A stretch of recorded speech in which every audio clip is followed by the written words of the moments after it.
lighting people, it's LightFair 2022, and we are here with a very special LightFair edition of 5 Big Questions. We stumbled into the Cooper Lighting Solutions booth, and we're pleased to have 2 of the top executives join us today. Kraig Kasler, the president, and Jerger, vice president and general manager. Kraig, let's start with you. Big show, congratulations on the great looking booth. But as president of a lighting company right now, it's tough challenges in the world with price increases happening, with your costs going up for nothing that's out of that's in your control. And now economists are predicting a recession. How would you describe the market right now, and where are the opportunities? Great question, Al. Well, listen, the market is crazy. You're right about that. The reality is, though, we got to focus on what we can control. And if you look at sort of where we've been year to date, our sales are very robust, our order books are very robust, our backlog is very robust, and if you talk to agents, distributors, contractors, you're going to hear very much of the same message. Some of that, of course, driven by price, but volume as well.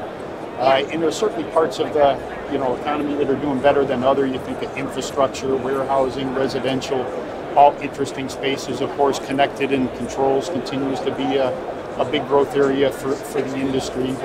But looking forward, there's no question there's going to be some level of slowdown. Just depends, I think, how much, how fast. And listen, our job is to outgrow the market, regardless of whatever the market is, because that's something out of our control. Well, yeah, you've certainly been doing well as a company, and seeing all the new product launches. COVID didn't slow you down either. And Eric, I know you're in charge of luminaires and controls and all sorts of other parts of the business for Cooper Lighting Solutions, but you also have a really strong controls pedigree personally. I see wavelengths and your other controls messaging almost involved in pretty much every product in some sense. Tell me about your control strategy, and how important is it to the present and future of the Cooper Lighting Solutions portfolio? Sure, yeah, thanks Al.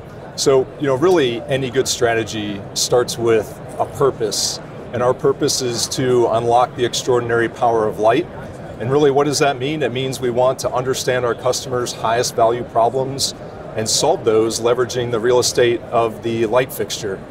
And so really when we think about that, it falls into a number of different categories. We look at vertical segments like healthcare, where the critical problems in those areas are nurse productivity, patient outcomes. We look at a category like education, where teacher empowerment, student safety are certainly paramount. And we really look to solve those problems using our lighting infrastructure and also the controls products that you mentioned. And we try to really make it simple. Wavelengths, we've really simplified from a design standpoint, meaning you can use both wired and wireless. It creates an interoperable infrastructure that's scalable from a fixture to a room, to a floor, to a building. And then depending on what problems you're trying to solve, you use a variety of applications from our Trellix platform, and whether that's tracking assets, whether that's understanding the optimization of space, whether that's sharing occupancy count data with the HVAC system to properly cool the space. The options are limitless, and we provide those to our customers. That's fantastic. And just a little side note, that last part of your answer, it was about lighting, but a lot about not lighting products either, with some of the other building systems and technologies that you're interfacing with. So love to see how that metaverse is affecting us on a building level, and you folks are part of that equation as well.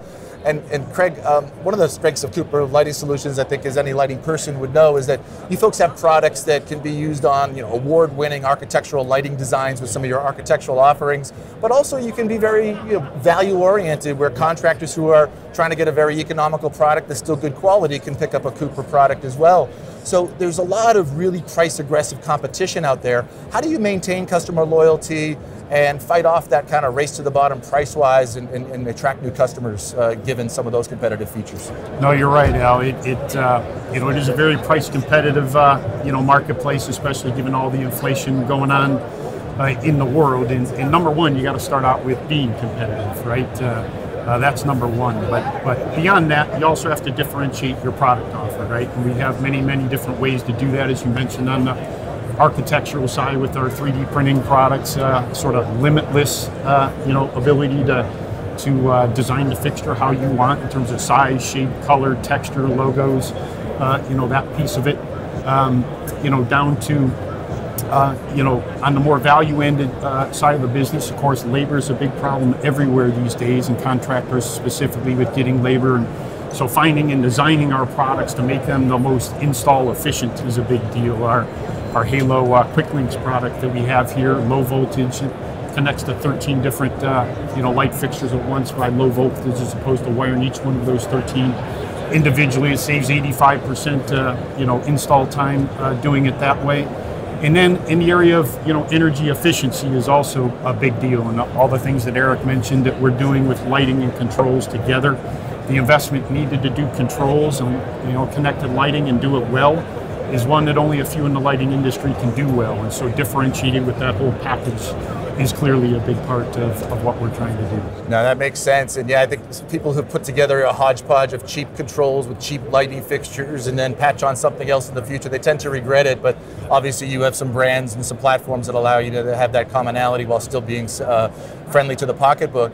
And let's stick with that. When you consider a lot of those types of products, the general lighting products and others, they're, as well as large projects, are sold through your electrical distributor channel, a very important and major channel for you folks. How would you describe things right now at the electrical distributor level? What are some of the better partners or the more successful distributors doing right now to be successful? Well, in general, first of all, distributors are doing very well in this environment. But in terms as it relates to lighting, we really see a couple of things that have been very evident the last 2 years of this COVID period.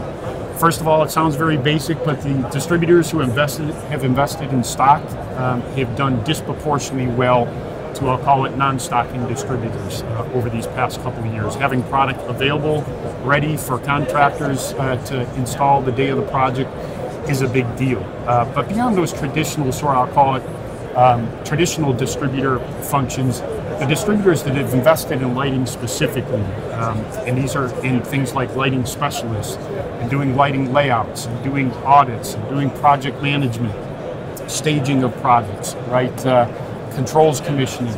Those that really want to sort of get into and differentiate themselves in the lighting space, and lighting is a big portion, of what runs through a distributor. Those that have invested are, again, doing disproportionately well to the average. And of course, we spend a lot of time with them and have a lot of programs to help make that happen. That makes a lot of sense. And getting to the customer these days, it's starting to feel a little bit more like it was before the pandemic. But you did mention the pandemic, and Eric, when you consider all the pivots that so many companies did, including yours, during the pandemic, and that could be changing lots of parts of the business or adapting lots of parts of the business to the different realities of that. What lasting changes do you think happened, particularly in the way that you might reach out and connect with customers?